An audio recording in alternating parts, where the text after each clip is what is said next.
ஜெபம் உறவை வெளிப்படுத்துகிறது. பரமண்டலங்களில் இருக்கிற எங்கள் பிதாவே, மத்தேயு 6:9. பிதாவே என்று அண்ட சராசரங்களை படைத்தவரை நோக்கி நான் அழைக்கும்போது அவர் என்னுடைய தகப்பனாய் இருக்கிறார்.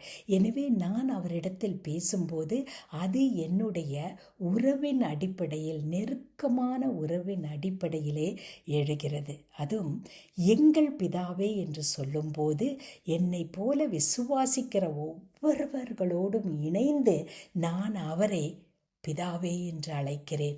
அதோடு நிறுத்திவிடவில்லை. பரமண்டலங்களில் இருக்கிற எங்கள் பிதாவே என்று சொல்லும்போது தேவனுக்கு கொடுக்க வேண்டிய எல்லா மரியாதையும் நான் கொடுக்க கடமைப்பட்டிருக்கிறேன். அவரிடத்திலே நான் மதிப்போடு மரியாதையோடு சென்று என் தேவனே, என் பிதாவே, எங்கள் பிதாவே என்று உறவின் அடிப்படையிலே அழைத்து அவரிடத்திலே நான் பேச ஆரம்பிக்கிறேன். அன்பின் பரம தகப்பனே, அப்பா பிதாவே, பரலோகத்தில் இருக்கிற எங்கள் தேவனே, உம்மிடத்திலே நாங்கள் பயபக்தியோடு மரியாதையோடு வருகிறோம்.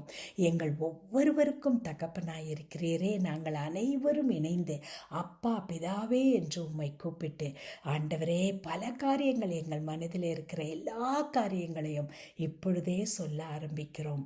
எங்கள் ஜெபத்தை கேளுங்கப்பா. எங்களுடைய ஜெபம் உறவின் அடிப்படையிலே இருக்க எங்களை காத்து கொள்ளுங்க. இயேசு கிறிஸ்துவின் மூலமே. ஆமேன்.